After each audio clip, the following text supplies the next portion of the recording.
Data handling में अब हम अगला टॉपिक देखते हैं। ये है पाई चार्ट। अब पाई चार्ट क्या होता है, सबसे पहले हम ये समझ लेते हैं। तो पाई चार्ट बिल्कुल सर्कल होता है, इसको हम सर्कल ग्राफ भी कहते हैं और पाई चार्ट भी कहते हैं। तो pie chart shows relationship between whole and its part.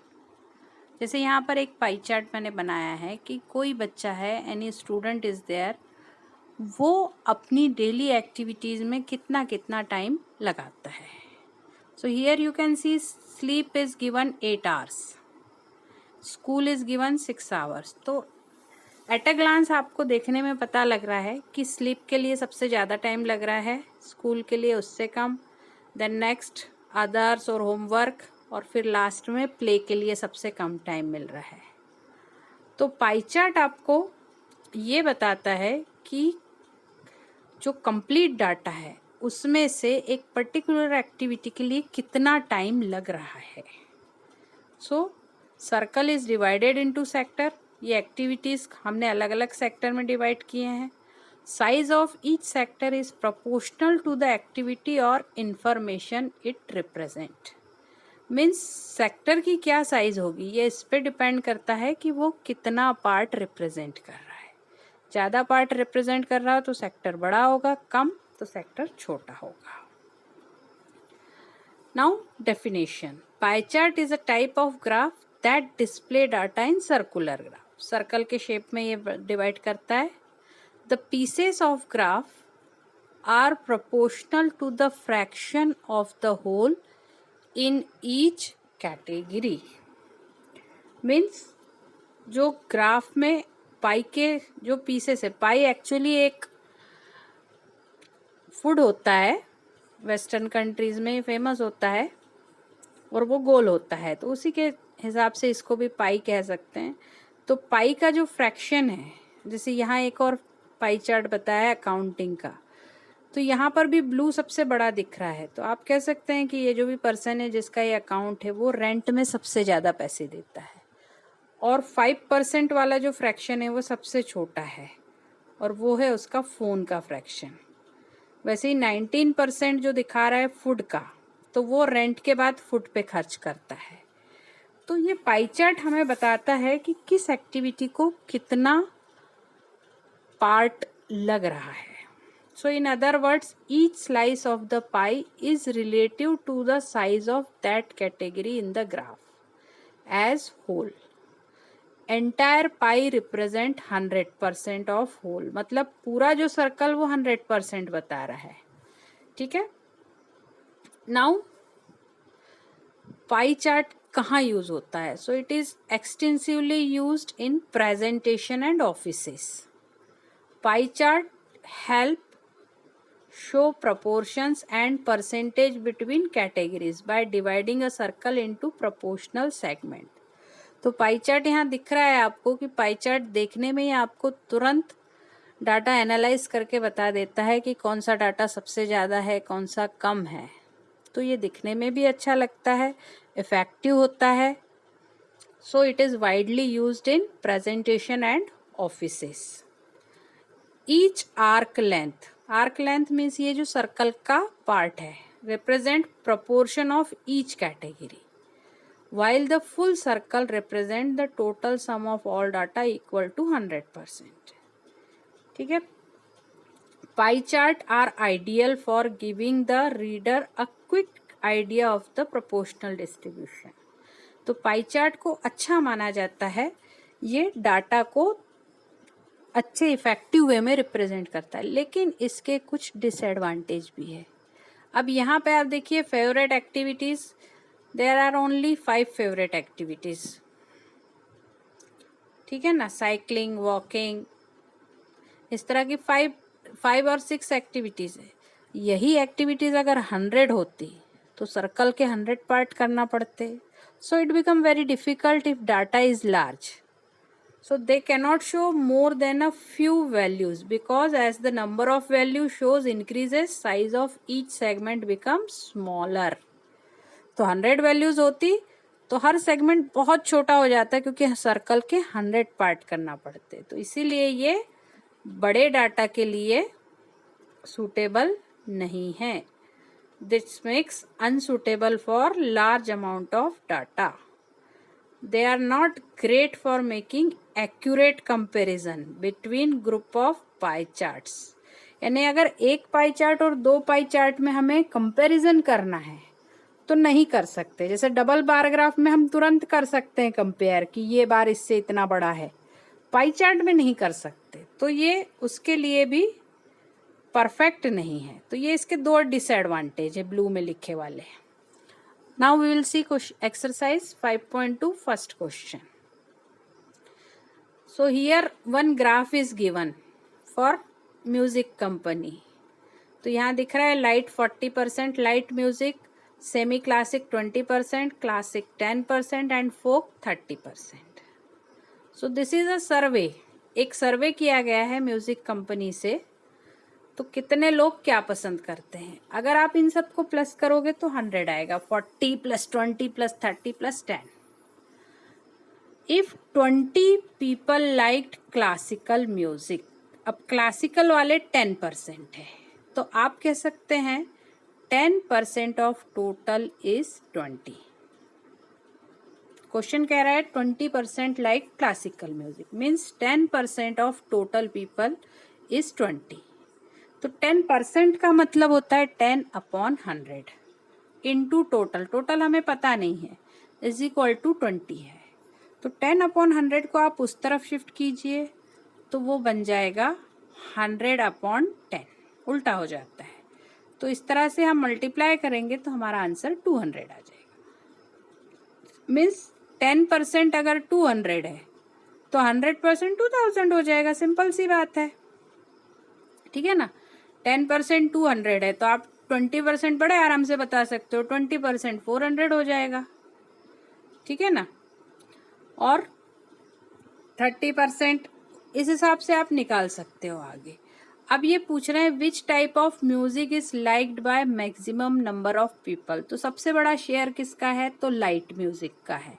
Light वाला ब्लू वाला सबसे बड़ा दिख रहा है ना, तो लाइट म्यूजिक सबसे ज़्यादा है। तो हम कहेंगे light music is liked by maximum number of people. Now third part, if cassette company were to make 1000 CDs, how many of each type would they make? तो 1000 CDs बनाना है तो 1000 का हमें सारे परसेंटेज निकालेंगे। 1000 का हम 10% निकालेंगे तो 100 आएगा, मतलब 100 वो क्लासिकल म्यूजिक की बनाएंगी। फिर 1000 का 20% निकालेंगे, यानी 20 इंटू 1000/100 तो 200 आएगा। तो 200 वो सेमी क्लासिकल की बनाएंगे। फिर 1000 का 40% निकालेंगे, 400, तो 400 वो लाइट म्यूजिक की बनाएंगे और 300 फोक म्यूजिक की। तो ये इसका सॉल्यूशन यहाँ पर किया हुआ है। Now next, how to draw pie chart. ये आपके एनसीईआरटी में भी मेंशन है कैसे बनाना। तो पहले एक रेडियस बना लेनी है इस तरीके से। रेडियस बनाने के बाद एंगल जो लगता है आपको, जितना पाई चार्ट का एंगल आ रहा है वो बनाना है, एंड देन आपको उस हिसाब से इसके पार्ट्स डिवाइड करने हैं, ठीक है। Now come to the next question. Next question, group of 300 people were asked to vote for favourite season. तो सीजन तो 3 ही होते हैं, समर, रेनी और विंटर। वैसे तो 6 होते हैं, लेकिन यहाँ मेन 3 सीजन के लिए वोटिंग की गई। तो आपको दिख रहा है कि समर के वोट्स 90 हैं, रेनी के 120 हैं और विंटर के 150 हैं। ये क्वेश्चन में दिया है। तो सबसे पहला काम है इनका टोटल कर लीजिए। तो टोटल यहाँ दिया हुआ भी कि 300 पीपल है, तो इनका टोटल 300 आना है। So total is 300। Now next thing, which season got the most vote. तो यहाँ देखने से ही पता लग रहा है 150 सबसे बड़ा है, तो winter season got the most vote. Find central angle of each sector. अब सेंट्रल एंगल कैसे निकालना है, तो सबसे पहले तो इसे ऐड कर लीजिए, ठीक है। ऐड करेंगे हम, ऐड करेंगे तो 360 आ रहा है, सॉरी 300 पीपल नहीं 360 पीपल। ऐड किया हमने, किसे किसे ऐड किया, 90 प्लस 120 प्लस 150, तीनों को ऐड किया। 90 प्लस 120 हो गया 210, प्लस उसमें 150 किया तो आया 360। तो ये तीनों नंबर ऑफ वोट्स को हमने ऐड किया तो 360 आ गया। अब एंगल कैसे निकालते हैं, जैसे अब हमें समर का एंगल निकालना है, तो समर के वोट हमारे 90 है, 90 अपॉन टोटल लिख देंगे इनटू 360। यहाँ पर दोनों 360 हैं इसलिए कोई फर्क नहीं पड़ेगा, लेकिन ये हो जाएगा 90 अपॉन 360 इंटू 360, तो इसका एंगल भी 90 आ जाएगा। फिर यहाँ पर दूसरे में भी 120 अपॉन टोटल जो कि 360 है, तो 120 अपॉन 360 इंटू 360, तो इसका एंगल भी 120 आ जाएगा। देन 150 का एंगल भी 150 आ जाएगा। अब बनाना कैसे है, तो एक कोई रेडियस ज्वाइन कर लीजिए। सबसे आसान है 90 का एंगल बनाना, तो पहले एक रेडियस ज्वाइन करके 90 का एंगल बना लिया और समर को कलर कर दिया। आपका फेवरेट कलर जो है उससे आप समर सीजन को कलर कर दीजिए। फिर उसी रेडियस पे आप 120 का एंगल बनाइए प्रोटेक्टर से, या आप इससे भी बना सकते हैं कंपास से। तो 90 और 120 के एंगल बनने के बाद बचा हुआ पार्ट अपने आप 150 का हो जाएगा। Now third question, draw a pie chart showing the following information. अब ये कलर्स दिए हैं, ब्लू कलर को 18 पीपल प्रेफर करते हैं, ग्रीन को 9, रेड को 6 एंड येलो को 3। सो 18 plus 9 plus 6 plus 3 total 36 people का ये सर्वे है। अब क्या करना है कि इसका हमें पाई चार्ट बनाना है, तो टोटल 36 है। पाई चार्ट बनाने के लिए क्या करना है, जैसे अब हमें ब्लू का एंगल निकालना है। एंगल निकालने के लिए ब्लू की वैल्यू देखना, ब्लू की वैल्यू हमारे पास 18 है, अपॉन टोटल लिखना, टोटल 36 है, और उसको 360 यानी पूरे सर्कल के एंगल से मल्टीप्लाई करना। तो ब्लू का एंगल कैसे निकलेगा, 18 अपॉन टोटल 36 इंटू 36। यहाँ टेबल में मैंने निकाल रखा है 18 अपॉन 36 इंटू 360, 180 आ गया। देन ग्रीन का एंगल निकालना, 9 अपॉन टोटल 36 इंटू 360, तो 90। Next red 6 upon 360, sorry 6 upon total 36 into 360, तो आ गया 60 डिग्री। एंड देन येलो का एंगल 3 अपॉन जो पूरे टोटल है 36 इंटू 360, तो ये आया 30 डिग्री। तो पहले हमें सेंट्रल एंगल निकालना है, जैसे मैंने ये ब्लू वाले टेबल में दिखा रखा है, ये सेंट्रल एंगल हम पहले निकालेंगे। उसके बाद एक सर्कल बना लेंगे, रेडियस अपनी मनचाही लेना है। देन अब आपको पता है 180 मतलब आधा सर्कल, तो उस सर्कल का डायमीटर खींच दीजिए। तो आधा पार्ट आप पूरा, आधे पार्ट को ब्लू कर दीजिए, क्योंकि ब्लू पार्ट आपका 180 का एंगल बना रहा है। यहाँ भी देखिए ऊपर का पार्ट पूरा ब्लू कर दिया है, तो ब्लू पार्ट हो गया। देन उसके बाद 90 का एंगल बनाना बहुत आसान है, 1/4 पार्ट बना दिया सर्कल का, वो 90 हो गया, उसे ग्रीन कर दीजिए, और बचे दो में 30 और 60 का एंगल बन जाएगा, येलो और रेड का। तो इस तरीके से पाई चार्ट बन जाएगा। Now next question, fourth, following pie chart show marks scored in examination by student in Hindi, English, math, social science and science. ये आपके सारे सब्जेक्ट हैं, बस संस्कृत छूटा हुआ है। तो पहले ये पाई चार्ट देखिए, मैथ्स का एंगल 90 है, ये क्वेश्चन में ही दिया है। इंग्लिश का एंगल 55 है, हिंदी का 70 है, साइंस का 80 है और सोशल साइंस का 65 है। इसमें हमें एंगल निकालने नहीं है, एंगल दिए हुए हैं। अब इसमें उल्टा पूछा है कि total marks obtained by student is 540। तो एंगल तो 360 डिग्री का होता है सर्कल का, है ना। टोटल अगर हम ये सारे एंगल की टोटल करेंगे तो हमारा 360 डिग्री आना है। तो 360 डिग्री मिला करके 540 मार्क्स बन रहे हैं।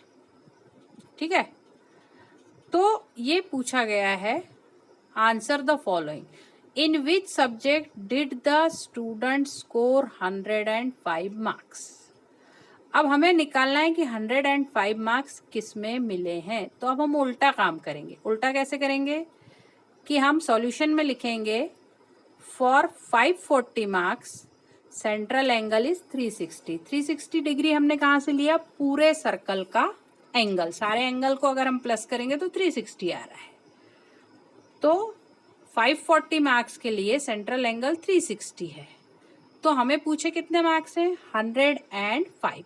तो 105 मार्क्स के लिए सेंट्रल एंगल क्या होगा, तो क्रॉस मल्टीप्लाई होता है, 360 और 105 का क्रॉस हो जाएगा, तो ये दोनों मल्टीप्लाई हो जाएंगे, 360 इंटू 105, और जो 540 है वो अपॉन में चला जाएगा। तो इसे हमें सॉल्व करना है। 0 से 0 कट हो जाएगा, देन 18 1 जा 18, 18 2 जा 36 एंड 18 3 जा 54। तो पूरा सॉल्व करेंगे तो आंसर आएगा 70 डिग्री। अब 70 डिग्री किसका एंगल है, तो चार्ट देखो, 70 डिग्री है हिंदी का एंगल। चार्ट देखने से पता लग रहा है हिंदी की जगह हमारा 70 डिग्री दिख रहा है। तो हम कहेंगे हिंदी सब्जेक्ट में इसके 105 मार्क्स हैं। देन अब पूछा है कि मैथमेटिक्स में कितने मार्क्स हैं। तो मैथमेटिक्स का एंगल देख लो, मैथमेटिक्स का एंगल 90 डिग्री है। तो 90 अपॉन टोटल एंगल कितना है 360, और टोटल नंबर कितने हैं 540। तो 90 upon total angle into total marks. तो इसे सॉल्व करेंगे, इसे सॉल्व करेंगे तो आपका 94 जा 360 आता है। देन तो ये आ जाएगा 1/4, 540 का 1/4। तो इसे और सॉल्व करेंगे तो ये आएगा 540 अपॉन 4, तो आंसर आ जाएगा 135। तो मैथमेटिक्स में इसे मिले हैं 135 मार्क्स। अब क्या पूछा है सेकंड क्वेश्चन में, how many more marks were obtained by student in mathematics than in Hindi. Hindi से कितने ज़्यादा नंबर उसे मैथ्स में मिले। तो हिंदी के हमने पहले क्वेश्चन में निकाल ही रखे हैं कि 105 उसे हिंदी में मिले हैं और 135 उसे मैथ्स में मिले।